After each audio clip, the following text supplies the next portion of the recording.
الحمدللہ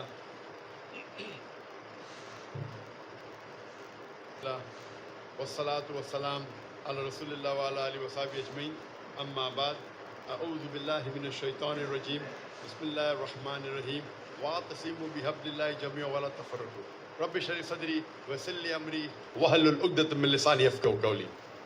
میرے محترم مشائخ، میرے محترم بزرگوں اور میرے عزیز بھائیوں، السلام علیکم ورحمۃ اللہ وبرکاتہ۔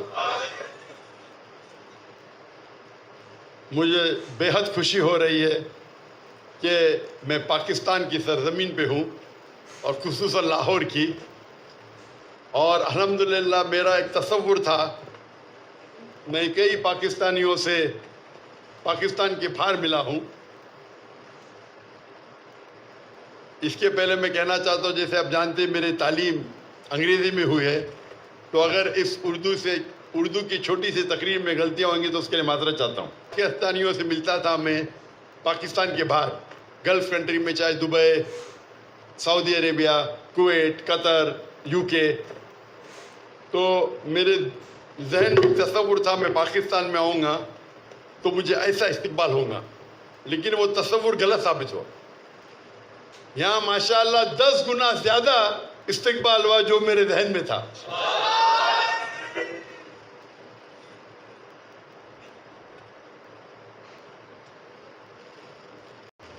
اور ایک بات کی جو خوشی ہو رہی مجھے، جو بہت خوشی ہو رہی ہے، کہ جتنے دیگر ہمارے مسلمان میں جتنے فرقے ہیں یا دیگر مذاہب ہے، اکثر لوگ نے مجھے ویلکم کیا۔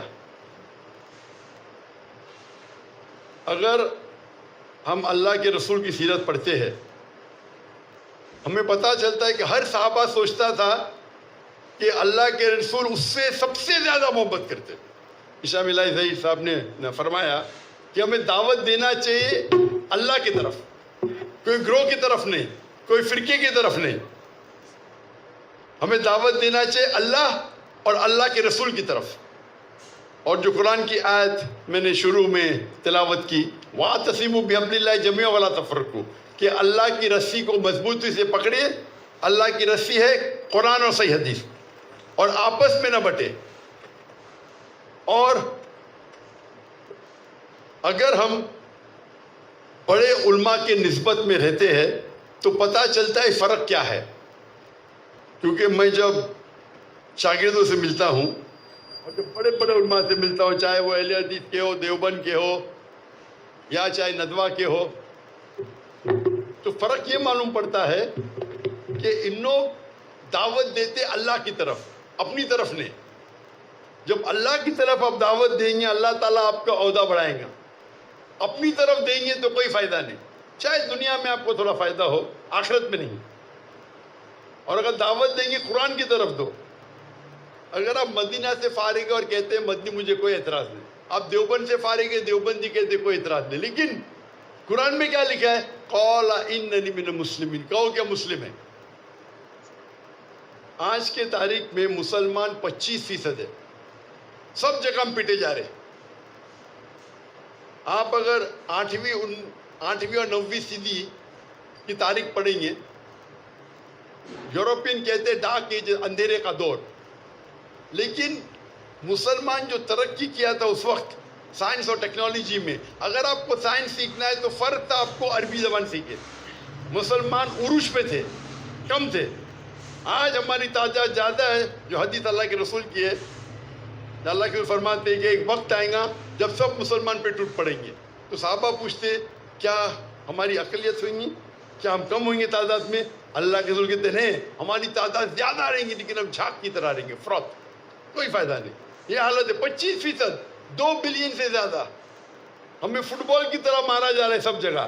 وہ یہ نہیں دیکھتے آپ حنفی ہے کہ حنبلی ہے کہ شافعی ہے کہ سلفی ہے کہ دیوبندی ہے، مسلمانیں مارو، اور ہم آپس میں جھگڑا کرتے۔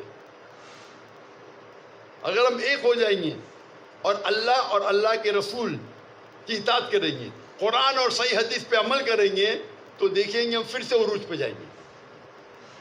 میں صرف ایک بات کہنا چاہتا ہوں کہ جب آپ دعوت دیتے ہم دیکھیں گے جتنے دیگر فرقے ہیں اس میں 95% یکسانیت ہے، 3, 4 یا 5% اختلاف ہے. جو قرآن کی آیت ماسٹر کی آف دعویٰ میں ہمیشہ کہتا ہوں، سورہ عمران سورہ نمبر 3 آیت نمبر 64، تعالوا الی کلمۃ سواء بین بینکم، آؤ ہم اس بات کی طرف جو آپ اور ہم میں یکساں ہے. جب غیر مسلمان سے یہ فارمولہ استعمال کرتے، ہم مسلمان میں بھی اختلاف ہے تو فارمولہ استعمال کرو. اکثر لوگ کہتے ہیں میں ہی صحیح ہوں، میں کہتا ہوں میں بھی صحیح ہوں.